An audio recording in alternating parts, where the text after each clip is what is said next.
నమో భగవతే వాసుదేవాయ. ఓం నమ శివాయ.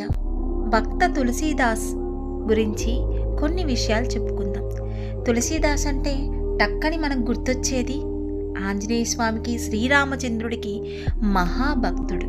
అలాగే తులసీదాస్ గారు హనుమాన్ చాలీసా అనర్గళంగా చెప్పినది తులసీదాస్ గారు. రామచరిత మానస్ రాసింది కూడా తులసీదాస్ గారు. తులసీదాస్ గారు అంటేనే మనకు గుర్తొచ్చేది హనుమాన్ చాలీసా. ఆ తులసీదాస్ గురించి కొన్ని విషయాలు మనం ఈరోజు చెప్పుకుందాం. తులసీదాసు తీర్థాటన చేస్తూ పండరీపురం చేరి అక్కడ కొంతకాలం నివసించాడు. ఒక రోజున తన నిత్యకృత్యాలలో భాగంగా చంద్రభాగా నది స్నానం చేసి విఠలనాథుణ్ణి ధ్యానిస్తూ నదీ తీరాన కూర్చుని ఉన్నాడు. అదే సమయంలో ఒక అంధుడు ఇంట్లో తగాదా పడి నదిలో దూకి ఆత్మహత్య చేసుకుందామని అక్కడికి వచ్చాడు. ధ్యానంలో ఉన్న తులసీదాసుని ఆ అంధుడి పాదాలు తగిలాయి. అతడు పడిపోయాడు. తులసి వెంటనే ఆ అంధుణ్ణి పైకి లేపి ఆలింగనం చేసుకుని, క్షమించు నాయనా, నీ కృపాదృష్టిని నాపైన ప్రసరింపజేయి, ఇటు చూడు అన్నాడు. అంతే, అంధుడికి చూపు వచ్చింది. పరమానందంతో తులసీదాసు పాదాలపై పడి, స్వామి, మీరు నా పాలిట సాక్షాత్తు పాండురంగ స్వామియే, నాకు దృష్టిని ప్రసాదించారు, మరో జన్మకు నన్ను అర్హుణ్ణి చేశారు. ఈ పూర్వజన్మ ఆధ్యాత్మిక సేవతో సద్వినియోగం చేసుకుంటాను అని అన్నాడు. దానికి తులసీదాసు, నాయనా, ఇది నా మహిమ కాదు, నేను సామాన్యుణ్ణి. విఠల ప్రభు అనుగ్రహ ప్రాప్తి కలిగింది నీకు. అది దివ్య దృష్టి. నీ శేష జీవితాన్ని దైవ చింతనతో ధాన్యం చేసుకో, దైవ చింతనలో గడుపు అని చెప్పాడు. ఈ విషయం ఆ కాలంలో భారతదేశాన్ని పరిపాలిస్తున్న అక్బరుకు షాదుషాకి తెలిసింది. తన కొలువులో రావాల్సిందిగా ఆహ్వానించాడు. కొన్ని మహిమలు చూసి పారితోషికలను స్వీకరించవలసినదిగా ఆయనను కోరాడు. దానికి తులసీదాసు తన వద్ద మహిమలు లేవని,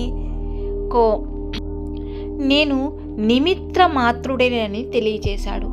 ఏవైనా మహిమలు జరిగితే అవి శ్రీరామచంద్రుని నీలవేనని తెలియజేశాడు. దానికి అక్బరు ఆగ్రహం కలిగినది. తన ఆజ్ఞ ధిక్కరించినందుకు భటుల్ని పిలిచి తులసీదాసును కొరడాలతో కొట్టవలసిందిగా ఆదేశించాడు. తులసి 2 చేతులు జోడి రామనామ స్మరణ చేశాడు. భటుల చేతుల్లో కొరడాలు లేచినట్లే ఉండిపోయాయి. అక్బరుకు సహభటులతో భయంకరమైన చూపులతో, అరుపులతో అసంఖ్యమైన కోతులు బెదిరించసాగాయి. అంత నిలువునా కంపించిపోసాగాయి. చుట్టూ చేరిన కోతులు వాళ్ళను అడుగైనా కథల్నివ్వడం లేదు.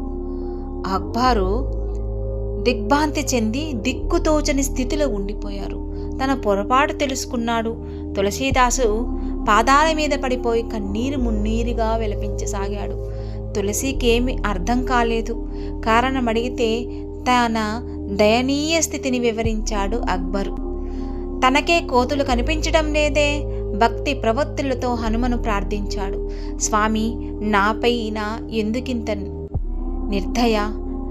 వీరందరికీ దర్శనమిచ్చి కరుణించావు కదా, నాకెందుకు సౌభాగ్యం ప్రసాదించవు? నేను చేసిన అపరాధం ఏదైనా ఉంటే క్షమించు అంటూ దుఃఖ బాష్పధారలను స్రవిస్తుంటే ఎలుగెత్తి వాయునందుణ్ణి అనేక విధాలుగా స్తుతింపజేశాడు. ఆంజనేయుడు పరమానంద భరితమైనాడు. అదే హనుమాన్ చాలీసాగా జగత్ ప్రసిద్ధి పొందినది. విన్నారుగా తులసీదాస్ గురించి మంచి మాటలు, అమృతవాక్కులు. ఈ వీడియో మీకు నచ్చినట్లయితే తప్పకుండా సబ్స్క్రైబ్ చేయండి, షేర్ చేయండి, కామెంట్ పెట్టండి. సర్వేజన సుఖినో భవంతు.